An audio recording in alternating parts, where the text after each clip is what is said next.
Good afternoon, welcome to నమస్తే తెలంగాణ. నేను మీ రాణి ప్రతిష. బులెటిన్ల ముందుగా హెడ్లైన్స్. కాంగ్రెస్ పాలకుల పాపం, విద్యార్థులకు శాపం. అన్నపూర్ణ రాష్ట్రంలో ఆకలి కేకలపై కేటీఆర్ ఆగ్రహం.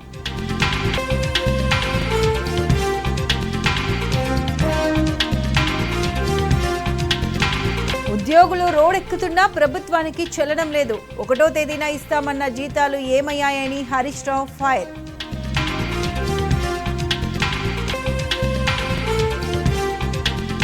ఖమ్మం జిల్లా కృష్ణాపూర్ సోషల్ వెల్ఫేర్ స్కూల్లో విద్యార్థి ఆత్మహత్య. డిప్యూటీ సీఎం భట్టి బాధ్యత వహించాలని బంధువుల ఆందోళన.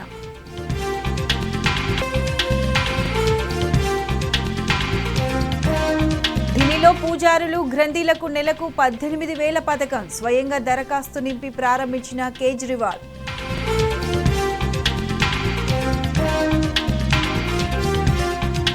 ఆదిత్య నుంచి స్పేడెక్స్ వరకు ఇస్రో విజయాలు. అంతరిక్ష రంగంలో దూసుకుపోతున్నామన్న కేంద్ర మంత్రి.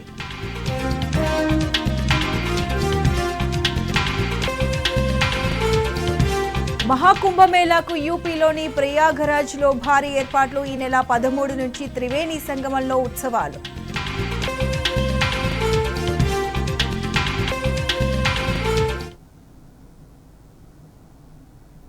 ఇక అప్డేట్ చూస్తే కాంగ్రెస్ అగ్రనేత రాహుల్ గాంధీ విదేశీ పర్యటనపై కేటీఆర్ మండిపడ్డారు.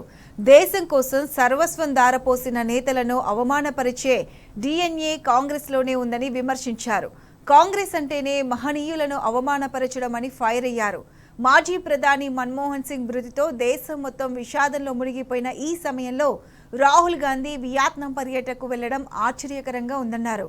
గతంలో మాజీ ప్రధాని పివి నరసింహారావుకు కాంగ్రెస్ చేసిన అవమానాన్ని తెలంగాణ ప్రజలు ఎప్పటికీ మరచిపోరని పేర్కొన్నారు. పార్టీ దేశం కోసం జీవితాలను ధారపోసిన మహనీయులను అవమానించడం కాంగ్రెస్కు అలవాటేనన్నారు కేటీఆర్.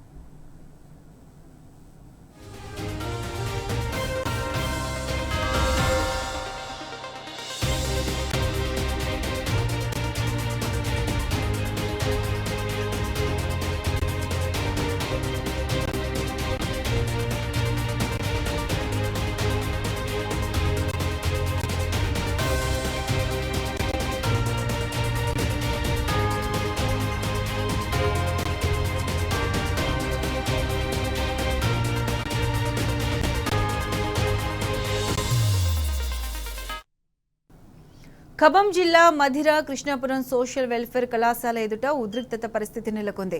విద్యార్థి సాయి వర్ధన్ మృతికి డిప్యూటీ సీఎం భట్టి విక్రమార్క బాధ్యత వహించాలంటూ విద్యార్థి సంఘాలు ఆందోళనకు దిగారు. ప్రభుత్వానికి వ్యతిరేకంగా నినాదాలు చేస్తూ ధర్నా చేపట్టారు. తల్లిదండ్రులు రాకముందే మృతదేహాన్ని ఎందుకు తరలించారంటూ మృతుని బంధువులు పోలీసులను నిలదీశారు. విధుల పట్ల నిర్లక్ష్యంగా వ్యవహరించిన ప్రిన్సిపల్ శ్రీనివాసరావు, హౌస్ మాస్టర్ మోషేను ఆర్డీఓ నరసింహారావు సస్పెండ్ చేశారు. విద్యార్థి కుటుంబానికి 50 లక్షల రూపాయలు ఇవ్వాలని విద్యార్థి సంఘాలు డిమాండ్ చేశారు.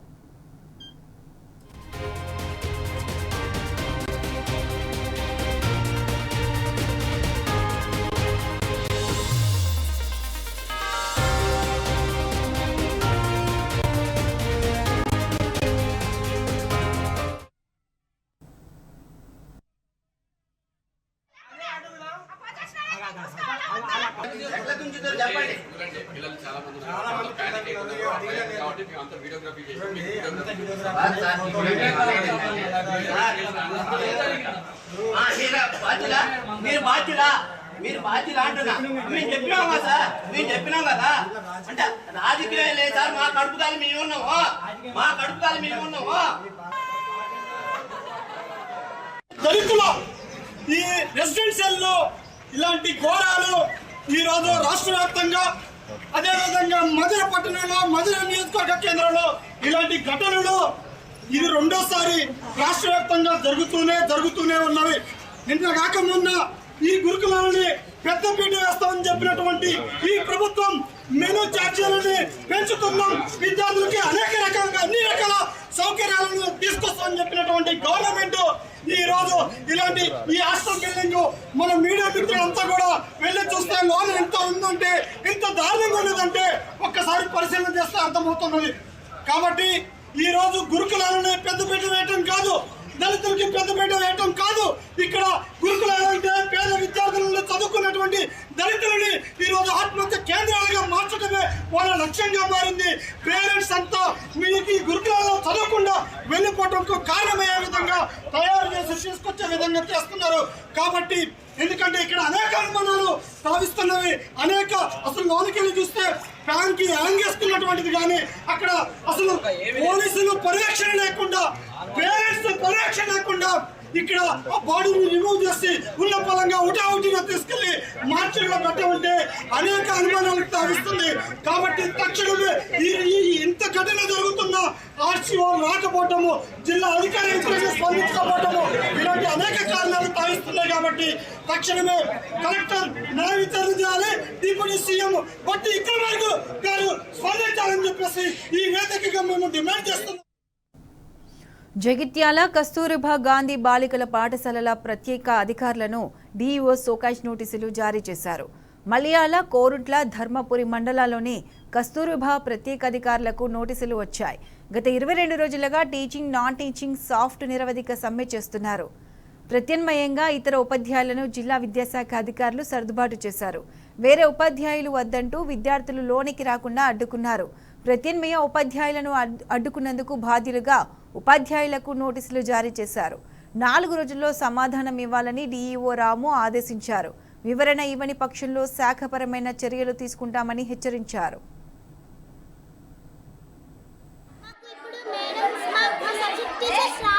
కాబట్టి మేము ఎట్లా చదువుకోవాలి, మాకు నైట్ డ్యూటీ టీచర్స్ రారు కాబట్టి మమ్మల్ని ఎవరు చూసుకోరు, మేము లాస్ అవుతాం. ఇప్పుడు వచ్చిన న్యూ టీచర్స్ క్లాసెస్ చెప్పి వెళ్ళిపోతారు, కానీ మా నైట్ డ్యూటీ టీచర్స్ ఎట్లా మేము లాస్ కామా?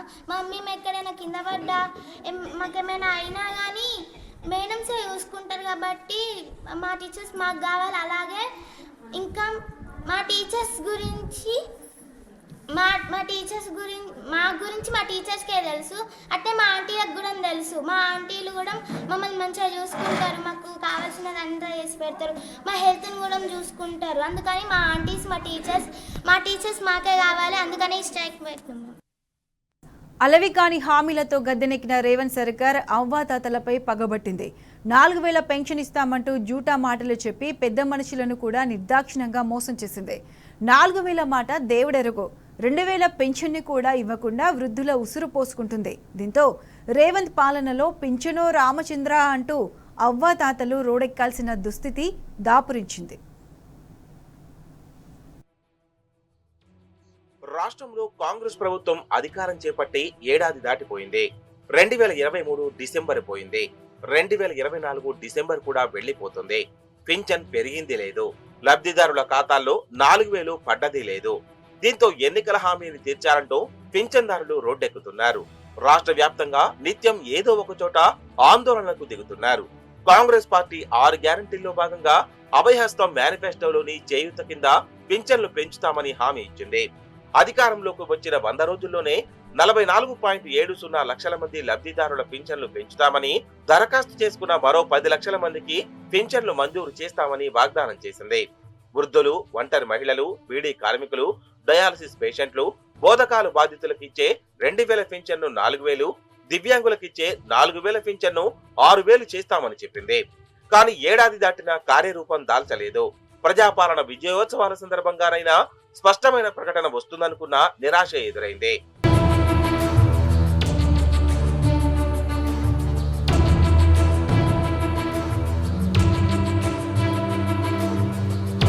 గత డిసెంబర్ నుంచే పింఛన్దారులకు పెంచిన మొత్తం ఖాతాల్లో జమ చేస్తామని ప్రభుత్వం చెప్పింది. ఈ లెక్కన ఒక్కో లబ్ధిదారులకు 12 నెలలకు 24,000 చొప్పున బకాయి పడ్డది. మొత్తంగా 44.74 లక్షల మంది లబ్ధిదారులకు సుమారుగా నెలకు 894 కోట్ల చొప్పున 12 నెలలకు సుమారు 10,728 కోట్లు చెల్లించాలి. ఆంధ్రప్రదేశ్ లో చంద్రబాబు ప్రభుత్వం ఇచ్చిన మాట మేరకు ఈ ఏడాది మార్చి నుంచి పింఛన్దారులకు బకాయిలు ఒకే విడతలో చెల్లించింది. కానీ రేవంత్ సర్కారు మాత్రం ఏడాది దాటిన పింఛన్ మొత్తాన్ని పెంచకుండా దగా చేసిందని లబ్ధిదారులు ఆక్రోశం వెళ్లగక్కుతున్నారు.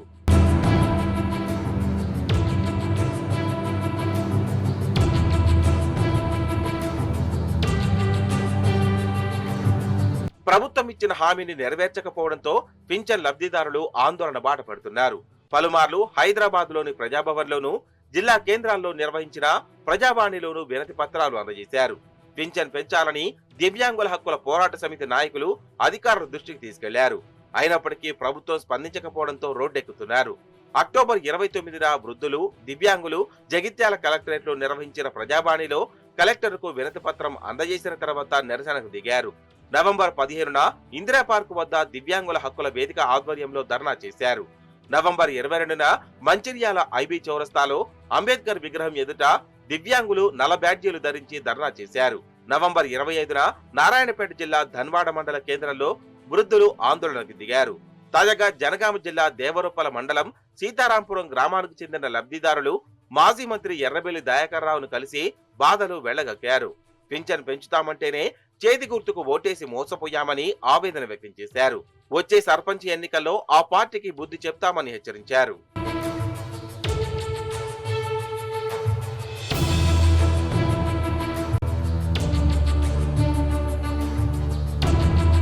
కేసీఆర్ హయాంలో వృద్ధులు, దివ్యాంగులు, ఒంటరి మహిళలు, గీత కార్మికులు ఇలా ఆసరా లబ్ధిదారులందరికీ టంచర్ గా పింఛన్ వచ్చేది. నెలకు సుమారు 1000 కోట్లు ఆసరా పథకానికే వెచ్చించేది. 44.70 లక్షల మందికి ప్రతి నెల మొదటి వారంలోనే ఖాతాల్లో పడేది. కాంగ్రెస్ ప్రభుత్వం వచ్చిన తర్వాత 15 నుంచి 20 రోజులు ఆలస్యంగా ఖాతాల్లో పింఛన్ జమ అవుతోంది. దాంతో కాంగ్రెస్ సర్కారుపై పింఛన్దారులు ఆగ్రహం వ్యక్తం చేస్తున్నారు. ఎన్నికల్లో హామీ ఇచ్చిన మేరకు పింఛన్ను వెంటనే పెంచి ఇవ్వాలని డిమాండ్ చేస్తున్నారు. లేదంటే కాంగ్రెస్ పార్టీకి తగిన బుద్ధి చెబుతామని హెచ్చరిస్తున్నారు.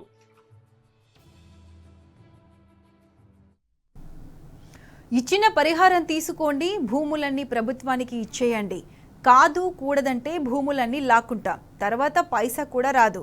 ఇది కాంగ్రెస్ నాయకుల గూండాగిరి. మంచిర్యాల జిల్లాలో ఇండస్ట్రియల్ హబ్ పేరిట సాగుతున్న భూసేకరణ వివాదాస్పదమైంది. భూములు ఇవ్వాలంటూ రైతులను బెదిరిస్తున్నారు కాంగ్రెస్ నాయకులు.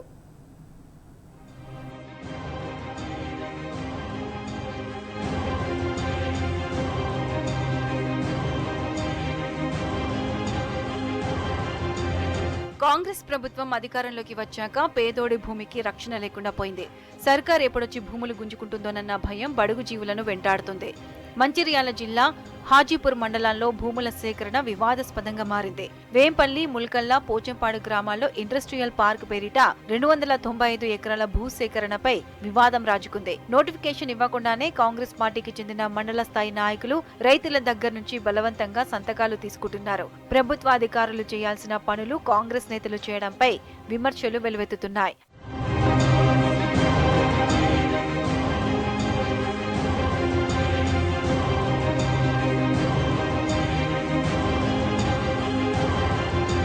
అసైన్డ్ సీలింగ్ భూములు ఉన్న దళితులకు అధికార పార్టీ నేతల బెదిరింపులు ఎక్కువయ్యాయి. ఎకరానికి 13,50,000 ఇస్తాం తీసుకోండి, లేదంటే భూములు ఎలా లాక్కోవాలో అలా లాక్కుంటామని రైతులను బెదిరిస్తున్నారు. అధికారిక సంతకాల సేకరణ కార్యక్రమానికి వచ్చిన రెవెన్యూ అధికారులు చోద్యం చూశారు. తక్కువ ధరకు దళితుల భూములు గుంజుకొని ఎక్కువ పరిహారం పొందేందుకు కాంగ్రెస్ పార్టీ నాయకులు కుట్రలు చేస్తున్నారు.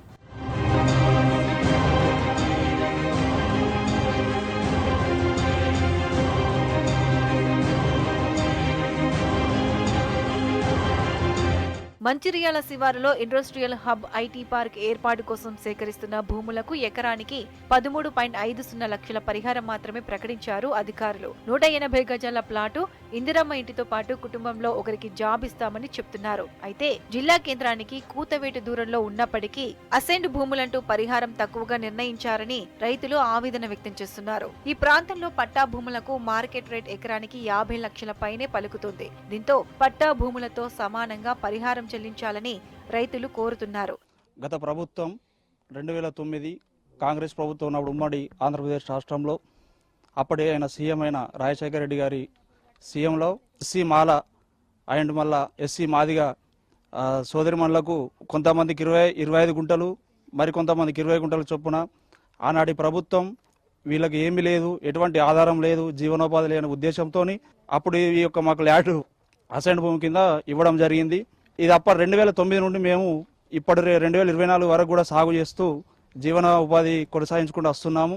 ఈ రోజున గత 1 నెల 2 నెలల నుంచి ఇక్కడ మా దగ్గర ఉన్న 295 ఎకరాల భూమి సేకరించి ఐటీ కారిడార్ అని, ఐటీ హబ్ అని, చాలా రకాలుగా పేపర్ స్టేట్మెంట్ కానీ మాకు సోషల్ మీడియాలో కానీ రావడం జరిగింది. 5వ తారీఖు నాడు స్థానిక మంచిర్యాల కాలేరులోని పద్మనాయక ఫంక్షన్ హాల్లో ముల్కలలో ఉన్న కొంతమంది బడా లీడర్లు మా యొక్క వాళ్ళను బెదిరించి ఫంక్షన్కు తీసుకెళ్లడం జరిగింది. స్థానిక ఎమ్మెల్యే గారు కానివ్వండి, ముల్కల్లో ఉన్న లీడర్స్ కానివ్వండి, అక్కడ తీసుకెళ్లి మీ యొక్క భూమి పోతుంది, ప్రభుత్వ ఐటీ కారిడార్ కానీ ఐటీ హబ్ కానీ ఇట్లా పెడుతుందని చెప్పి మీ యొక్క మొత్తం సర్వే జరిగింది. మీరందరికీ కూడా మీరు భూమి ఇవ్వాలని చెప్పి, లేకుంటే మీరు ఇచ్చినా కానీ భూమి ఉంటుంది, లేకపోయినా కానీ మీ భూమి అనే ఒక బెదిరింపుకు పాల్పడి ఈరోజు మా పొట్ట మీద కొడుతున్నారు. ఇండస్ట్రియల్ హబ్ ఐటీ పార్క్ ఏర్పాటు కోసం హాజీపూర్ మండలంలోని వేంపల్లి, ముల్కల్లా, పోచంపాడు గ్రామాల శివార్లలోని 295 ఎకరాల భూములను అధికారులు సేకరిస్తున్నారు. టీజీఐఐసి ఆధ్వర్యంలో ఈ భూముల్లో రోడ్లు, కరెంటు, వాటర్, డ్రైనేజ్ లాంటి వసతులు కల్పించిన తర్వాత పారిశ్రామికవేత్తలకు కేటాయించనున్నారు. ఇందుకోసం వేంపల్లి శివారులోని 156, 157, 158, 159 సర్వే నెంబర్లతో పాటు పోచంపాడు శివారు 1, 2, 8, 9, 10 సర్వే నెంబర్లలోని భూములను సేకరించేందుకు ప్రభుత్వం వాలంటరీ ల్యాండ్ అక్విజిషన్ జీవో జారీ చేసింది. అయితే టీజీఐఐసి సేకరిస్తున్న ఈ భూముల్లో ఎక్కువగా దళితులకు చెందిన అసైన్డ్ భూములే ఉన్నాయి. ఉమ్మడి రాష్ట్రంలో అప్పటి వైఎస్ఆర్ ప్రభుత్వంలో ఈ భూములను పేద దళితులకు పంపిణీ చేశారు. వీటిని సేకరించేందుకు అధికారులు కొద్ది రోజులుగా సర్వే చేస్తున్నారు. 2013 భూసేకరణ చట్టం ప్రకారం అసైన్డ్ ల్యాండ్స్ కు సైతం పట్టా భూములతో సమానంగా పరిహారం చెల్లించాలని పలువురు రైతులు డిమాండ్ చేస్తున్నారు. ఈ యాక్ట్ ప్రకారం తమ ప్రాంతంలో గత 3 ఏళ్లలో జరిగిన లావాదేవీలను పరిగణలోకి తీసుకుని ఆ రేటుకు 3 రెట్లు ఎక్కువగా పరిహారం ఇవ్వాల్సి ఉంటుందని కోరుతున్నారు. ముల్కల్ల గ్రామంలో ఫ్యాక్టరీ పడుతుందని అప్పుడు ఎవరు ఇచ్చిందంటే దివాకర్ రావు ఇచ్చిండు మాకు భూమి. ఇప్పుడు ఫ్యాక్టరీ పడుతుందని వచ్చి ప్రజలను తీసుకుపోయి సంతకాలు తీసుకొని మీరు ఇచ్చినా పోతుంది, ఇయ్యకున్నా పోతుంది అని భూమి అంటున్నారు. అతి ఒక్క పాస్బుక్ ఉన్నోళ్ళు మొత్తం మందిని ప్రేమసాగర్ రావు దగ్గరికి వచ్చి అడుగుమని అడుగుతాం, ఎక్కడికైనా వస్తామని మేము రెడీలు ఉన్నాం. ప్రేమసాగర్ రావు గెస్ట్ హౌస్ లా తీసుకుపోయి మీటింగ్ జరుగుతుంది రండి అన్న వాళ్ళు అందరు వెళ్ళిండ్రట. వెళ్ళి సంతకాలు పెట్టండి, మీ భూమి పోతుంది, మేము సరైన రేటు ఇస్తాం, ఇండ్లు కట్టిస్తాం, ఉద్యోగాలు ఇస్తాం అన్న వాళ్ళు అందరూ మీరు వెనకబడిపోయినరు, ఆ రోజు రాలేదు కదా అని మమ్మల్ని కూడా ఒక 5గురు తీసుకుపోయి ఎంఆర్ఓ ఆఫీసులో సంతకాలు పెట్టించారు. మాకు న్యాయం లేడీస్ ముల్కల గ్రామం వాళ్ళం అడుగుతున్నాం. రైతులకు ఎకరాకు 13 లక్షల చొప్పున ఇచ్చి ప్రభుత్వం నుండి వచ్చే పరిహారాన్ని కొట్టేయడానికి కాంగ్రెస్ నాయకులు కుట్రలు చేస్తున్నారని రైతులు మండిపడుతున్నారు. అసైన్డ్ భూములకు పట్టాలతో సమానంగా పరిహారం చెల్లించాలన్న సుప్రీంకోర్టు తీర్పును రైతులు ప్రస్తావిస్తున్నారు. ఇండస్ట్రియల్ పార్క్ కోసం భూసేకరణ విషయంలో హాజీపూర్ మండలానికి చెందిన 2 కాంగ్రెస్ లీడర్లు హల్చల్ చేస్తున్నట్లు ఆరోపణలు వస్తున్నాయి. పడావుగా ఉన్నాయి కాబట్టే ప్రభుత్వం తీసుకుంటుందని చెప్తున్నారు. తగినంత పరిహారం రాదని, ఇచ్చినంత తీసుకుని భూములు ఇవ్వాలని రైతుల మీద ఒత్తిడి తెస్తున్నారు. ఒప్పుకోకపోతే బెదిరింపులకు గురి చేస్తున్నారని రైతులు వాపోతున్నారు. ఏదో పార్క్ పడుతుంది, ఫ్యాక్టరీ కట్టేస్తాం, పిల్లలకు జాబులు ఇస్తామని లేనిదోటి ఆశలు చూపెట్టి తర్వాత ఏముంది పద్మనాయక ఫంక్షన్ హాల్ అని చెప్పేసి మరెందుకు మీటింగ్ ఏంటంటే ప్రేమసాగర్ వస్తాడట, ఇట్లా భూములు పోతాయి అని చెప్పేసి అన్నారు. అక్కడికి వచ్చిన తర్వాత ప్రేమసాగర్ మీకు ల్యాండ్ ఎంత ఉన్నది, రేట్ ఎంత అని చెప్పేసి చెప్పిన తర్వాత మీకు నచ్చితే మీరు మాట్లాడండి అమ్మా అని చెప్పేసి అన్నారు. అన్నాక సరే అని చెప్పేసి మాట్లాడచ్చుడే కదా అని చెప్పి మేము వెళ్ళినాం. వెళ్ళిన తర్వాత ఫస్ట్ 10 మందిని పిలిపించేసుకొని గ్రూపుగా మాట్లాడేసి ఈ మాట్లాడిన వాళ్ళు వెళ్ళి వాళ్ళు సంతకాలు పెట్టారు. మేము వెళ్ళలే కాబట్టి సంతకాలు ఏం పెట్టుడు ఏందని కొద్దిసేపు ఆలోచన చేసి అక్కడ ఆగేసినాం. ఆగిన తర్వాత ఏమంటారు, తొక్కి పట్టి గుంజుకుంటాం. వాళ్ళు ఇచ్చినప్పుడు మీరు ఎందుకు పెట్టరు, మీరు పెట్టాలని చెప్పేసి ముందున్న లీడర్లు వీళ్ళందరూ మమ్మల్ని బెదిరించేసరికి మేము అందరం కలిసి పెట్టినాం సంతకాలు. మీరు ల్యాండ్ తీసుకుంటే మరి మాకు పిల్లలు ఉన్నారు, మేము పేదవాళ్ళం, ఇంటికి ఒక జాబ్ అంటారు, ఇంటికి ఒక జాబ్ అని మీరు రాసియండి, తర్వాత అడుగుతామని చెప్పేసి అంటే నేనే మీకు గ్యారెంటీ అని చెప్పి అంటాను. రాజకీయం అయ్యి సంవత్సరంతోనే మా భూములు అన్ని గుంజుకున్న తర్వాత మళ్ళీ నెక్స్ట్ ఇయర్ ఆయన ఎత్తడని ఏముంది, అప్పుడు వెళ్ళి మేము ఎవరికి మా పిల్లలకి ఏం ఆధారం అని మేము అడుగుడు. భూముల కుట్ర మొత్తం నియోజకవర్గ ముఖ్యనేత కనుసన్నలోనే జరుగుతోందనే ఆరోపణలు వస్తున్నాయి. ఈ నెల 5న మంచిర్యాల గోదావరి రోడ్లోని ఓ ఫంక్షన్ హాల్లో రైతులతో రహస్య మీటింగ్ పెట్టారు. నిబంధనలకు విరుద్ధంగా రైతుల నుంచి సంతకాలు సేకరించారు. డోర్లు అన్ని మూయించి రైతులతో బేరమాడారు. ఫైనల్ గా 13.50 లక్షలు ఇస్తాం, సైలెంట్ గా తీసుకోండి రైతుల మీద ఒత్తిడి తెచ్చారు. లేదంటే అవి అసైన్డ్ భూములే కాబట్టి ఎలాగైనా వాపస్ తీసుకుంటామని బెదిరించారు. ఏం చేస్తారో అన్న భయంతో సంతకాలు చేశామని రైతులు లబోదిబోమంటున్నారు. ఈ అనధికార సంతకాల కార్యక్రమానికి ఎంఆర్ఓ, ఆర్డీఓ కూడా హాజరవడం అనుమానాలకు తావిస్తుంది. మా కడుపుల మీద కొట్టుకుంటే ఇట్లా చేసుడు వాళ్ళకు న్యాయం కాదు. మేము బాగా ఇబ్బంది పాలైపోతున్నాం. ఈ భూమి పోతే ఎట్లా మేము బ్రతుకుడు? పాదోళ్ళం కదా, గదే ఉండే మనిషికి 20 గుంటలు. పాదోళ్ళం ఎట్లా బతుకుడు? ఇంకా వేరే భూములు మాకేం లేవు కదా సార్. అది ఉన్నదాని ఆశ కొద్దే బతుకుతున్నాం. ఇంత రైతు బంధు వస్తే దానికోసం పొట్ట గడుపుకుంటున్నాం. సంవత్సరానికి ఒక ఇంత వస్తే ఆడ పత్తి వేసుకుంటే ఒక 7 వండుతుంది, ఒక 7 వండతలేదు. అట్లా కూడా నష్టపరిహారం మేమే భరించుతున్నాం. ప్రేమసాగర్ రావు వచ్చి బెదిరించిండ్రు సార్ మమ్మల్ని. మాకు సరైన ధర పడాలి, అట్లా అయితేనే ఇస్తాం, లేకుంటే ఇవ్వం మేము. అయినా మాకు చేసిన న్యాయం ఏం కనబడలే. మాకు మమ్మల్ని బెదిరించి తీసుకున్నారు. కొంటే మార్కెట్ రేటు కొనండి, లేదంటే ఇంచు భూమి కూడా ఇచ్చేది లేదని రైతులు తేల్చి చెప్తున్నారు. కాదు కూడదని బెదిరిస్తే ఆందోళనకు దిగుతామని మంచిర్యాల జిల్లా రైతులు హెచ్చరిస్తున్నారు.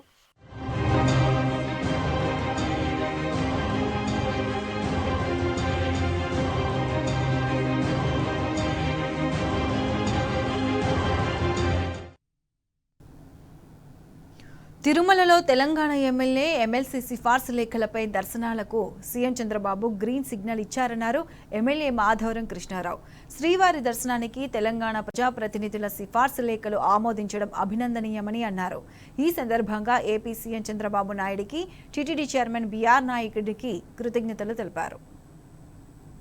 ఆంధ్రప్రదేశ్ ముఖ్యమంత్రి గారు నారా చంద్రబాబు నాయుడు గారు, అదేవిధంగా టీటీడీ చైర్మన్ బీఆర్ నాయుడు గారు మా తెలంగాణలో ఉన్నటువంటి ఎమ్మెల్యేలు, ఎమ్మెల్సీలు, ఎంపీలందరికీ, రాజ్యసభ్యులందరూ కూడా తిరుపతి లెటర్ మాకు ఇచ్చినందుకు నిజంగా చాలా సంతోషకరం ఉంది. ఎందుకంటే తిరుపతి దేవస్థానం దర్శనం కావాలంటే భక్తులకు చాలా ఇబ్బంది అయ్యేది. మొట్టమొదటిసారి 4 నెలల కింద నేను ఆంధ్రప్రదేశ్ ముఖ్యమంత్రి గారిని చంద్రబాబు నాయుడు కలిసి ఆ రోజు నేను వేడుకోవడం జరిగింది. దాని తర్వాత చైర్మన్ అయిన తర్వాత బీఆర్ నాయుడు గారి దగ్గరికి వెళ్ళి కూడా రిక్వెస్ట్ చేయడం జరిగింది. నిజంగా మా మాటను మన్నించి మా తెలంగాణ రాష్ట్రంలో ఉన్నటువంటి ఎమ్మెల్యేలను, అదేవిధంగా మంత్రులు అందరినీ మాట్లాడినందుకు ఉదయపూర్వక ధన్యవాదాలు తెలియజేస్తూ, మరి ఈ లెటర్ ద్వారా భక్తులకు ఎంతో విశ్వాసం పెరిగింది. నిజంగా తెలంగాణ రాష్ట్రం విడిపోయిన తర్వాత అన్నా తమ్ముడు అనేటువంటి భావన కలిగింది ఈ రోజున. ఎందుకంటే ఆ రాష్ట్రానికి ఈ రాష్ట్రానికి అన్నదమ్ముల్లాగా ఆ రోజు విడిపోయాం కాబట్టి ఇలా 2 రాష్ట్రాలను ఒకటే తీరు చూసినటువంటి మా బీఆర్ నాయుడు గారికి, అదేవిధంగా ముఖ్యమంత్రి గారికి, చంద్రబాబు నాయుడు గారికి ఉదయపూర్వక. జగిత్యాల జిల్లా రంగారావుపేట గ్రామ శివారులో చిరుతపులి సంచారం కలకలం రేపింది. ఓ పెంపుడు కుక్క మేకపై చిరుతపులి దాడి చేసింది.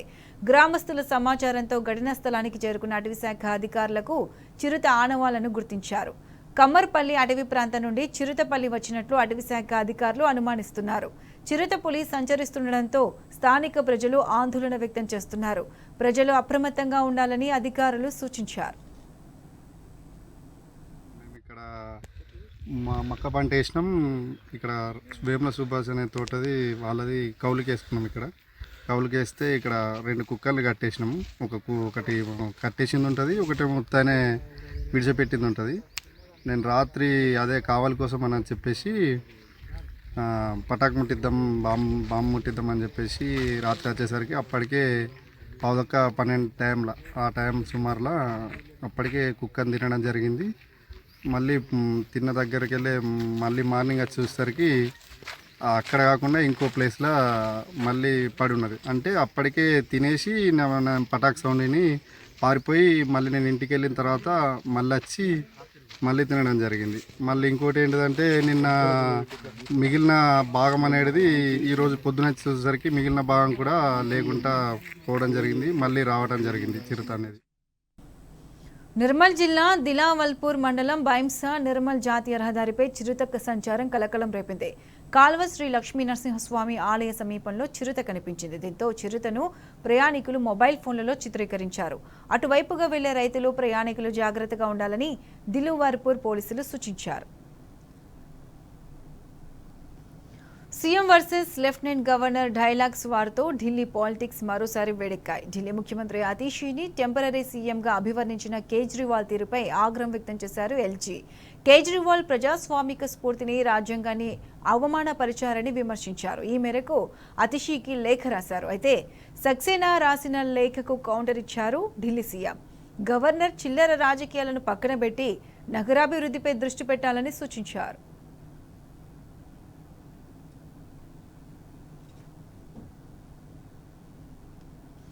జమ్మూ కాశ్మీర్ను మంచు దుప్పటి కప్పేసింది. ఎడతెరిపి లేకుండా కురుస్తున్న మంచులో ఎంజాయ్ చేయడానికి టూరిస్టులు కాశ్మీర్ లోయకు క్యూ కట్టారు. మునుపెన్నడలేని విధంగా పర్యాటకుల రాక కొనసాగుతుంది. కాశ్మీర్కు వచ్చే టూరిస్టుల్లో 90% మంది గుల్మార్గ్ అందాలకు ఫిదా అవుతున్నారు. గుల్మార్గ్ అంతా శ్వేతవర్ణంలో మెరిసిపోతూ భూతల స్వర్గాన్ని తలపిస్తుంది. దీంతో పర్యాటకులు న్యూ ఇయర్ సెలబ్రేషన్స్ కు గుల్మార్గ్ను కేర్ ఆఫ్ గా మార్చుకున్నారు.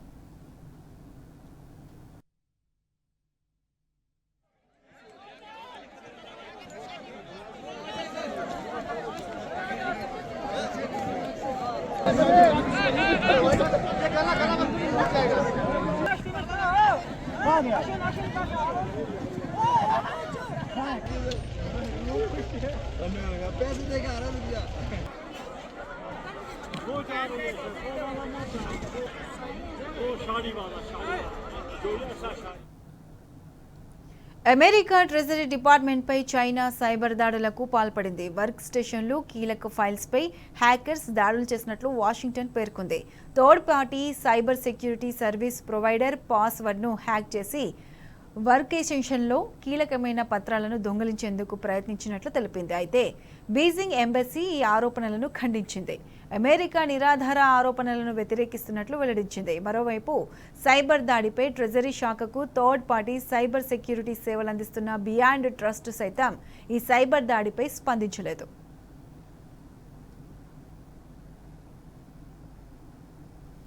ఆఫ్ఘనిస్తాన్లోని తాలిబాన్ పాలకులు అమానుషంగా ప్రవర్తిస్తున్నారు. మహిళలకు వ్యతిరేకంగా రోజుకో నిర్ణయం తీసుకుంటున్నారు. నిన్నటికి నిన్న ఇళ్లకు కిటికీలు పెట్టుకోదని రూల్ పాస్ చేసిన తాలిబాన్లు ఇవాళ మరో సంచలన నిర్ణయం తీసుకున్నారు. ఆఫ్ఘాన్ మహిళలు పనిచేసే ఎన్జీఓలను మూసివేయనున్నట్లు ప్రకటించారు. ఆయా సంస్థలోని మహిళలు హిజాబ్ను ధరించకపోవడమే ఇందుకు కారణమన్నారు. తమ ఉత్తర్వులను బేఖాతరు చేసే సంస్థల లైసెన్సులను రద్దు చేస్తామని హెచ్చరించారు.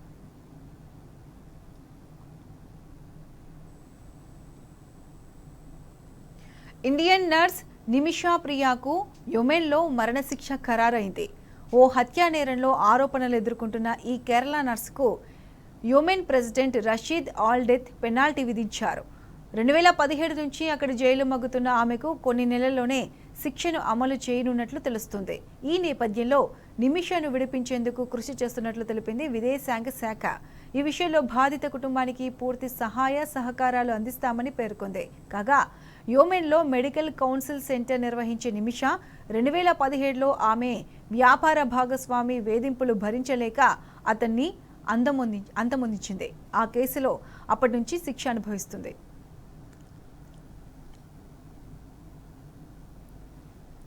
సౌత్ కొరియా అధ్యక్షుడు యూన్ సుక్ యోల్కు భారీ షాక్ తగిలింది. ఎమర్జెన్సీ వివాదం కేసులో యోల్ అరెస్టుకు గ్రీన్ సిగ్నల్ ఇచ్చింది దక్షిణ కొరియా కోర్టు. ఆయన అదుపులోకి తీసుకోవాలని వారెంట్ జారీ చేసింది. పోలీసుల విజ్ఞప్తికి కోర్టు అంగీకరించడంతో యోల్ త్వరలోనే అరెస్ట్ అయ్యే అవకాశాలు కనిపిస్తున్నాయి. డిసెంబర్ 3న దేశంలో ఎమర్జెన్సీ ప్రకటించి సంచలనానికి తెరలేపిన యోల్ని పోలీసులు, డిఫెన్స్, ఏసీబీ అధికారులతో కూడిన జాయింట్ యాక్షన్ టీం విచారిస్తుంది. ఈ విచారణలో నేరం రుజువైతే ఆయనకు జీవిత ఖైదు లేదా మరణశిక్ష విధించే అవకాశం ఉంది.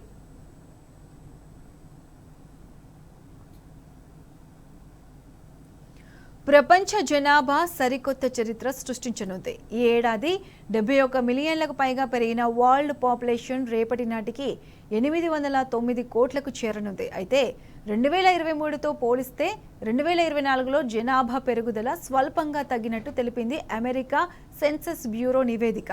వచ్చే ఏడాది మాత్రం కాస్త పెరుగుదల కనిపించొచ్చని వెల్లడించింది. ప్రపంచవ్యాప్తంగా ప్రతి సెకనుకు 4.2 జననాలు, 2.0 మరణాలు నమోదవుతాయని నివేదిక అంచనా వేసింది. ఇటు అగ్రరాజ్యం జనాభా 2024లో 26 లక్షలు పెరిగింది. కొత్త సంవత్సరం నాటికి అమెరికా జనాభా 34.1 కోట్లకు చేరుతుందని పేర్కొంది సెన్సస్ బ్యూరో. 2025 జనవరిలో అమెరికాలో ప్రతి 9 సెకండ్లకు ఒక జననం, ప్రతి 9.4 సెకండ్లకు ఒక మరణం ఉంటుందని అంచనా వేసింది. ఇక ప్రతి 23.2 సెకండ్లకు అమెరికా జనాభాకు ఒక అంతర్జాతీయ వలస జత అవుతుందని తెలిపింది. పుట్టుకలు, మరణాలు, వలసలు అన్నీ కలిస్తే యుఎస్ జనాభాలో ప్రతి 21 సెకండ్లకు ఒక వ్యక్తి పెరుగుదల ఉంటుందని వెల్లడించింది.